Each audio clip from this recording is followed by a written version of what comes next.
Michael లేని bus Michael లేని bus దూరం ఉండండి అన్న లాంగ్ లో తీసుకోండి కెమెరాస్ లాంగ్ తీసుకొని ఇబ్బంది పెట్టకుండా పీछे जाओ कैमरा మైకిల్ లేని అన్న ఒకసారి లోకల్ దిండి అన్న ఆగన్నా ఓకే కొంచెం ప్లీజ్ మైకిల్ పెట్టు మైక్ పెట్టు ఓకేనా రెడీనా sir please cost your vote responsibly sir ఒక్క నిమిషం సార్. అంటే మొన్న మీరు నంద్యాల వెళ్ళారు కదా, మీ ఫ్రెండ్ కోసం వెళ్ళారు, మరి దానిపైన కొద్దిగా సోషల్ మీడియాలో ఇంకా వస్తుంది ఏంటి అసలు? Firstly I would like to tell I'm not politically aligned with any party అండి. నాకు ఒఫీషియల్గా ఏ పార్టీతో సంబంధం లేదు. I'm neutral to all parties. నా అనే వ్యక్తులు ఏ పార్టీలో ఉన్నా పార్టీకి సంబంధం లేకుండా నేను వ్యక్తిగతంగా వాళ్ళకి నా సపోర్ట్ ఇస్తాను. It could be my uncle Pawan Kalyan garu, my love and support is always there for him. And లేదంటే నా ఫ్రెండ్ నంద్యాలలో రవి గారు అవ్వచ్చు, లేదంటే రేపు మా మావయ్య గారు చంద్రశేఖర్ రెడ్డి గారు కావచ్చు, లేదంటే రేపు మా బన్నివాస్ కావచ్చు, ఎవరైనా కావచ్చు. పార్టీకి సంబంధం లేకుండా నేను వాళ్ళకి మద్దతు ఇస్తాను. And my support will be that my close people. And మీరు పర్టికులర్ అడిగిన దానికి నంద్యాల దాని గురించి చెప్పాలంటే, రవి సింగ్ ఎన్నో ఏళ్ళుగా, గత 15 ఏళ్ళుగా మంచి ఫ్రెండ్. అండ్ ఎప్పటి నుంచో నేను ఒక మాట అన్నాను, బ్రదర్ మీరు ఎప్పుడైనా పాలిటిక్స్లోకి వస్తే మీకు ఖచ్చితంగా నేను మీ ఊరు వచ్చి మీకు సపోర్ట్ చేస్తాను ఎప్పుడు అనేవాడిని. నేను మాట ఇచ్చాను. బట్ 2019లో ఆయన యాక్టివ్ పాలిటిక్స్లోకి వచ్చిన తర్వాత నేను అప్పుడు రాలేకపోయాను. ట్వీట్ పెట్టాను.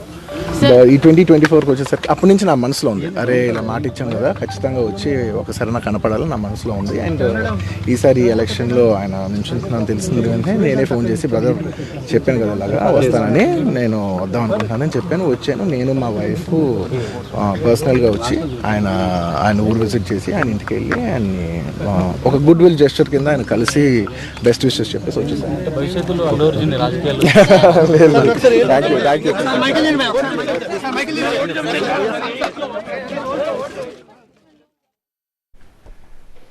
రైట్. అల్లు అర్జున్ ఓటు హక్కు వినియోగించుకున్న తర్వాత మనం దృశ్యాలు చూస్తున్నాం. అందరూ వేలు చూపిస్తున్నారు, సిరాచుకతో వేసిన వేలుని అందరికీ ఓటు వేయండి అని విన్నపం కూడా చేస్తున్నారు. నాలాగే వచ్చి అందరూ ఓటు వేయండి అంటూ మెసేజ్ ఇస్తున్నారు. అండ్ రైట్ సైడ్ బాక్స్లో చూస్తున్నాం జూనియర్ ఎన్టీఆర్ కూడా తన కుటుంబ సభ్యులతో కలిసి క్యూలో నిల్చున్న దృశ్యం మనం చూస్తున్నాం. ఇవి రెండు దృశ్యాలు అత్యంత ప్రభావవంతమైనవి, ఎఫెక్టివ్ స్టార్లు. It's a very responsible day for us, as all of us, for the citizens of this country. I know it's quite hard, but let's put that little effort, because today is the most crucial day for the next future, for the next 5 years of our life. Please cast your vote and please vote responsibly. Okay, thank you. ఎప్పుడు చూసినా voting percent చాలా తక్కువ ఉంటుంది కదా, అలా vote వేయడం ఎలా అనిపిస్తుంది? నాకు ఎందుకో ఈసారి చాలా నమ్మకం ఉంది that a lot of people, there will be a huge turnout, because I think people are also becoming more and more responsible in all areas. So అది బన్నీ చెబుతున్న మాట. ఖచ్చితంగా ప్రస్తుతం అక్కడ పరిస్థితి చూస్తుంటే, ఓటర్లు వెల్లువెత్తడాన్ని చూస్తుంటే ఈసారి టర్న్అవుట్ ఖచ్చితంగా మెరుగుపడుతుందన్న ఆశాభావం వ్యక్తం చేస్తున్నారు.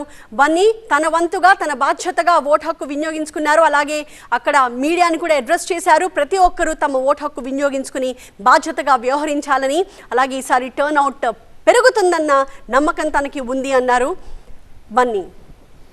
రైట్. మన రైట్ సైడ్ బాక్స్లో చూస్తున్న మాజీ మంత్రి అనిల్ కుమార్ యాదవ్, వైసీపీ ఎమ్మెల్యే అభ్యర్థి, ఆయన ఓటు హక్కు వినియోగించుకుంటున్నారు. అయితే అనిల్ ఓటు వేస్తుండగా ఈవీఎం మొరాయించినట్టుగా తెలుస్తోంది. అదే విజువల్ మనం చూస్తున్నాం.